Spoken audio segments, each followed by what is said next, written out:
2021 केंद्र सरकार ने सुप्रीम कोर्ट में हलफनामा दायर कर ये कहा है कि जाति जनगणना कराना संभव नहीं है। नेताओं के भी मुंह पे ताला लग गया है। अब अमूमन इस पे चर्चा नहीं हो रही है। सोशल एक्टिविस्ट लगातार इसकी चर्चा जरूर कर रहे हैं। आप जाति जनगणना का इतिहास जानना चाहेंगे क्या? जब से जाति जनगणना शुरू हुआ तभी से सवर्णों ने इसका विरोध करना शुरू कर दिया था। और क्या आधार था, क्या कारण था, क्या वही कारण आज भी दिए जा रहे हैं? दोस्तों, रतन लाल बोल रहा हूं। काम की बात में आपका स्वागत है और पेश है अंबेडकर नामा का यह एपिसोड जाति जनगणना आधारित जनगणना को लेकर।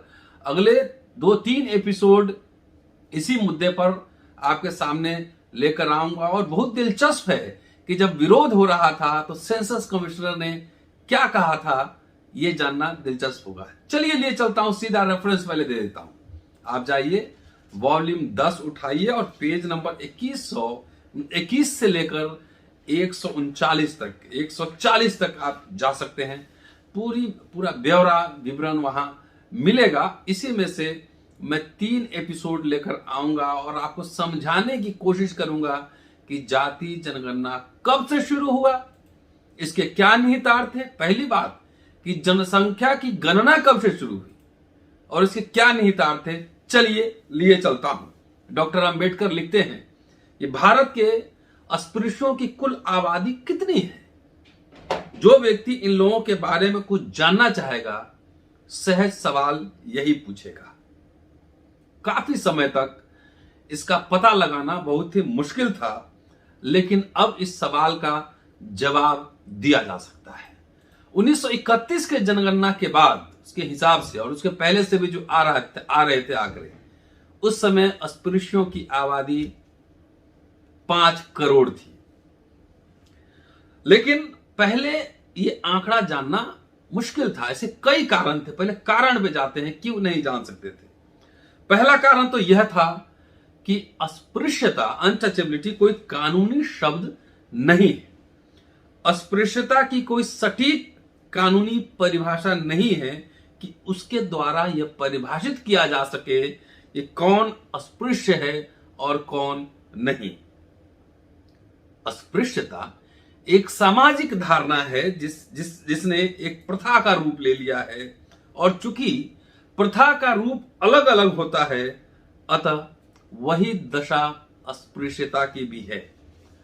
मतलब भारत के विभिन्न भागों में जो अनटचेबिलिटी प्रैक्टिस हो रहा था, चाहे हो रहा है, उसके रूप अलग अलग हो सकते हैं, फिर भी अस्पृश्यता जारी है। दूसरे, सवर्ण हिंदू सदा ही इस बात का तीव्र विरोध करते रहे हैं कि जनगणना रिपोर्ट के लिए जाति के अनुसार गणना की जाए, कि नहीं होनी चाहिए। हर समय विरोध करते थे। उनका आग्रह रहा है कि अनुसूचियों के लिए जाति संबंधी सवाल को न उठाया जाए और जाति तथा जनजाति के आधार पर जनसंख्या का वर्गीकरण न किया जाए। 1901 का हवाला देते हैं डॉक्टर अंबेडकर यहां और कहते हैं कि 1901 की जनगणना के बारे में इसी आशय का प्रस्ताव किया गया था। उनका मुख्य आधार था कि जनसंख्या में विभिन्न जातियों तथा जनजातियों का विभाजन लंबे अंतराल बाद बदलता है और यह जरूरी नहीं कि हर 10 साल बाद होने वाली जनसंख्या में उनके आंकड़े प्राप्त किए जाए। कि वेरिएशन होता है, बदलता रहता है। लेकिन जो सेंसस कमिश्नर थे उन पर इन आपत्तियों का कोई प्रभाव नहीं पड़ा। क्या अंतर है? उस समय सरकार ही जनगणना कराना चाहती थी और आज सरकार ही नहीं कराना चाहती है। बेसिक बात यह है कि सेंसस कमिश्नर पर इस बात का कोई प्रभाव नहीं पड़ा और सेंसस कमिश्नर के अनुसार जाति के अनुसार गणना महत्वपूर्ण और आवश्यक थी। उन्होंने जो आर्गुमेंट दिया था, जो दलील दिया था, कुछ इस तरह से: सामाजिक संस्था के रूप में जाति के गुण दोषों के बारे में चाहे कोई जो कुछ भी कहे, परंतु यह स्वीकार करना असंभव है कि भारत में जनसंख्या संबंधी समस्या पर कोई भी विचार विमर्श जिसमें एक जाति एक महत्वपूर्ण मुद्दा न हो, लाभप्रद हो सकता है। अर्थात जाति को बगैर सेंटर में किए हुए कोई विमर्श यहां पे लाभप्रद नहीं हो सकता है। भारतीय समाज का, आगे संसद कमिश्नर का रिपोर्ट जो है कहता है कि भारतीय समाज का ताना बाना अभी जाति व्यवस्था पर आधारित है और भारतीय समाज के विभिन्न स्तरों में परिवर्तन का निर्धारण अभी जाति के आधार पर ही होता है। प्रत्येक हिंदू जाति में जन्म लेता है, उसकी वह जाति ही उसे धार्मिक, सामाजिक, आर्थिक और पारिवारिक जीवन का निर्धारण करती है। यह स्थिति मां की गोद से लेकर मौत की गोद तक रहती है।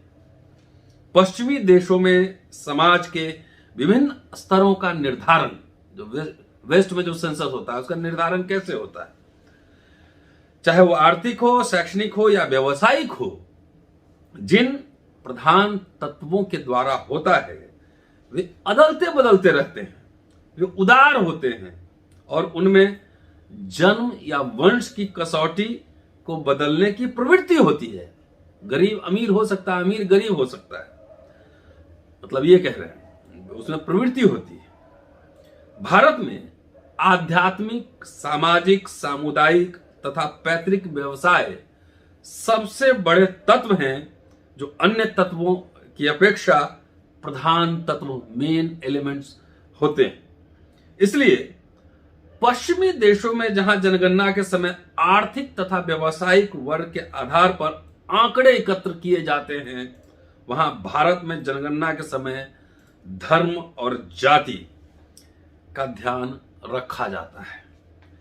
राष्ट्रव्यापी और सामाजिक संस्था के रूप में जाति के बारे में कुछ भी क्यों न कहा जाए, इसकी उपेक्षा करने से कोई लाभ नहीं होगा और जब तक समाज में किसी व्यक्ति के अधिकार और उसके पद की पहचान जाति के आधार पर की जाती रहेगी, तब तक यह नहीं कहा जा सकता कि हर 10 साल बाद होने वाली जनसंख्या से इस अवांछनीय संस्था के स्थायी होते जाने में सहायता मिलती है।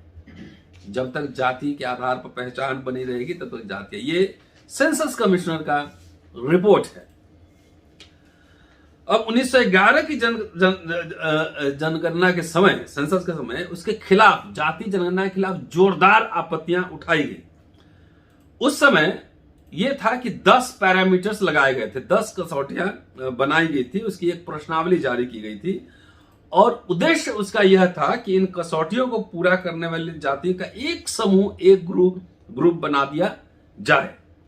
तो इसमें संदेह नहीं कि ये ऐसी कसौटियां थी जो दलित वर्गों को हिंदू वर्ग से अलग करती थी।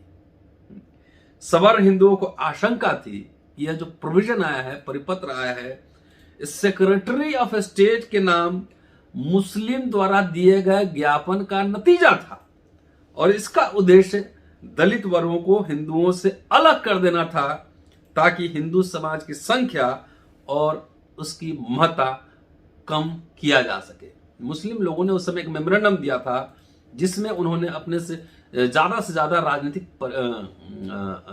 प्रतिनिधित्व की, रिप्रेजेंटेशन की मांग की थी। उससे ये जोड़ के देख रहे हैं कि कहीं ऐसा तो नहीं कि मुस्लिम ने रिप्रेजेंटेशन दिया तो हिंदू को तोड़ दिया जाए। खैर, बहरहाल प्रतिरोध का कुछ नहीं हुआ, निसफल रहा, लेकिन प्रतिरोध पूर्णतः शांत नहीं रहा। 1921 के जनगणना के समय यह प्रतिरोध पुनः उभरा। इस अवसर पर औपचारिक रीति से जातीय जनगणना पर आपत्ति उठाने का प्रयास किया गया, ऑफिशियल तरीके से मेमोरेंडम देकर। 1920 में इंपीरियल लेजिस्लेटिव काउंसिल में एक प्रस्ताव पेश किया गया। इसमें जाति संबंधी पूछताछ की आलोचना की गई थी और आलोचना के 2 आधार थे। पहला कि जाति भेद की प्रथा को सरकारी प्रयास द्वारा मान्यता देना और बनाए रखना सही नहीं है कि अगर सरकार सेंसस कराती है तो उसको मान्यता दे रही है, तो जाति है तो उसका सेंसस तो होना ही चाहिए। और दूसरा, जो विवरण है, विवरणियां गलत और व्यर्थ हैं, क्योंकि निम्न जातियों ने स्वयं को उच्चतर स्तर के समूहों के रूप में प्रदर्शित करने के अवसर का लाभ उठाया है। आज ही बहुत लोग क्षत्रिय अपने आप को कह रहे हैं। तो इन दोनों कारण को देखते हुए डॉक्टर अंबेडकर कहते हैं कि यदि यह प्रस्ताव पारित हो जाता तो अस्पृश्यों की जनसंख्या की जानकारी पाना संभव नहीं होता। सौभाग्य से जो प्रस्तावक था, जिसने प्रपोजल पेश किया था, वो वहां प्रेजेंट नहीं था, अनुपस्थित था, और इस पर चर्चा नहीं हुई। और 1921 का जनगणना आयुक्त सामान्य रीति से अपनी जांच कराने के लिए स्वतंत्र रहा। तीसरा, 1921 से पहले किसी भी जनसंख्या आयुक्त ने अस्पृश्यों की अलग से गणना करने का कोई प्रयास नहीं किया। भारत में पहली जनगणना 1881 में हुई थी और उसके रिपोर्ट में भारत की कुल जनगणना करने के लिए यहां की प्रजातियों की सूची बनाने और उसका कुल योग करने के अलावा कुछ नहीं किया गया था। इस रिपोर्ट में विभिन्न हिंदू जातियों का उच्च या निम्न अथवा सपृश्य अस्पृश्य के जातियों के रूप में वर्गीकरण नहीं किया गया था। भारत की दूसरी आम जनगणना 1891 में हुई। पहला 1881, दूसरा 1891 में हुई। इस जनगणना में पहली बार जनगणना आयुक्त ने जनसंख्या को जाति प्रजाति उच्च या निम्न जाति के रूप में क्लासिफाई करने की, वर्गीकृत करने की कोशिश की। भारत की तीसरी जनगणना 1901 में हुई। इस जनगणना में वर्गीकरण का एक नया सिद्धांत अपनाया गया, अर्थात देशी जनमत द्वारा मान्य सामाजिक पूर्वता के आधार पर वर्गीकरण। अर्थात उसका मतलब अब समझिए कि हिंदू समाज जैसे समाज के लिए यह सिद्धांत सर्वाधिक उपयुक्त सिद्धांत था, क्योंकि यह समता को स्वीकार नहीं करता। हिंदू समाज समानता की बात स्वीकार नहीं करता और उसकी समाज व्यवस्था उच्चतर तथा निम्नतर श्रेणीबद्ध व्यवस्था है। भारतीय जनता का जो विशाल वर्ग प्रत्यक्ष अथवा अप्रत्यक्ष रूप से जाति आधार पर संगठित है, उसके सामाजिक जीवन और समूह का जितना सुस्पष्ट चित्र सामाजिक पूर्वता का यह सिद्धांत प्रस्तुत कर सकता है, उतना अन्य कोई नहीं। चलिए अब जो 1911 की जनगणना पर हम लोग आते हैं कि 1911 के जनगणना में क्या कहा गया कि 11 में पहली बार अस्पृश्यों की जनसंख्या सुनिश्चित करने का प्रयास किया गया। वो जब मार्ले मिंटो सुधार अपने प्रारंभिक अवस्था में था, यह वह समय था जब मुसलमानों ने पृथक निर्वाचन मंडलों के जरिए विधान मंडलों में अपना प्रतिनिधित्व बढ़ाने के लिए आंदोलन शुरू कर दिया था। और जैसा कि मैंने बताया कि उन्होंने मेमोरेंडम दिया था 27 जनवरी 1909 को। बहरहाल ये तलाशने की कोशिश की गई क्या इस मेमोरेंडम की वजह से ही अस्पृश्यों की संख्या की गिनती की तो बात नहीं हो रही कि हिंदू में विभाजन किया जा सके। फिर हिंदुओं ने उस समय काफी हंगामा किया जब जनगणना आयुक्त ने अस्पृश्यों की अलग से जनगणना करने की योजना का ऐलान किया। ऐसा कहा गया कि जनगणना आयुक्त का यह प्रयास उस साजिश का नतीजा है जिसे हिंदू समाज में फूट डालने और उसको निर्बल बनाने के लिए मुसलमानों ने रची थी। कहा गया कि इस प्रयास के पीछे सच्ची कामना नहीं थी कि अस्पृश्यों की संख्या मालूम की जाए, बल्कि कामना यह थी कि सपृश्यों और अस्पृश्यों की संख्या को अलग करके हिंदू समाज की एकजुटता को भंग कर दिया जाए। हिंदुओं ने देश भर में प्रतिरोध की अनेक सभाएं की और जनगणना आयुक्त को इस योजना की कठोरतम शब्दों में निंदा की।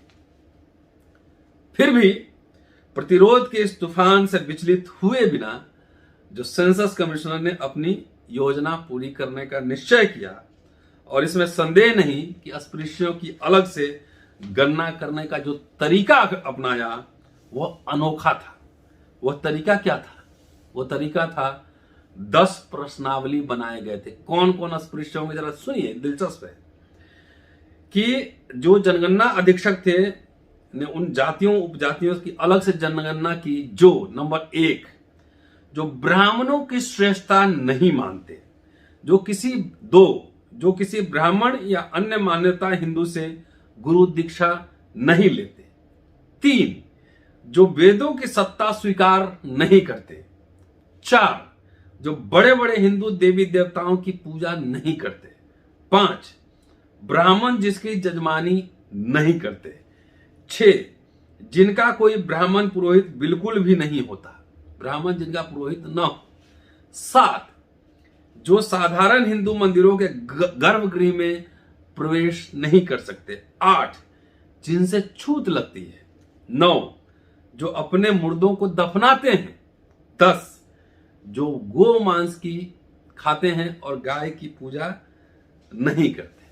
अभी 10 पैरामीटर के बाद कोई अटकल नहीं रहा, सब क्लियर हो गया कि भाई जाति जनगणना होगी और प्रत्येक 10 लोग आंकड़े दिए हुए आप देख सकते हैं कि अब अस्पृश्यों की आबादी अब सामने आ रही है।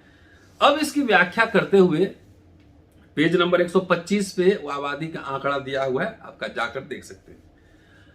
डॉक्टर अंबेडकर इसकी व्याख्या करते हुए, विश्लेषण करते हुए लिखते हैं कि हो सकता है कि बाहर वाला कोई व्यक्ति इन कसौटियों की महत्ता और प्रभाव को न समझे। वह पूछ सकते हैं कि इस सबका अस्पृश्यता से क्या लेना देना है, लेकिन अस्पृश्यों की आबादी सुनिश्चित करने से संबंधित प्रश्न के संदर्भ में उसकी महत्ता और प्रभाव को समझा जा सकता है। अस्पृश्यता की कोई कानूनी परिभाषा नहीं है और न परिभाषा हो सकती है। अस्पृश्यता स्वयं को सिर के बाल या चमड़ी के रंग के द्वारा व्यक्त नहीं कर सकती।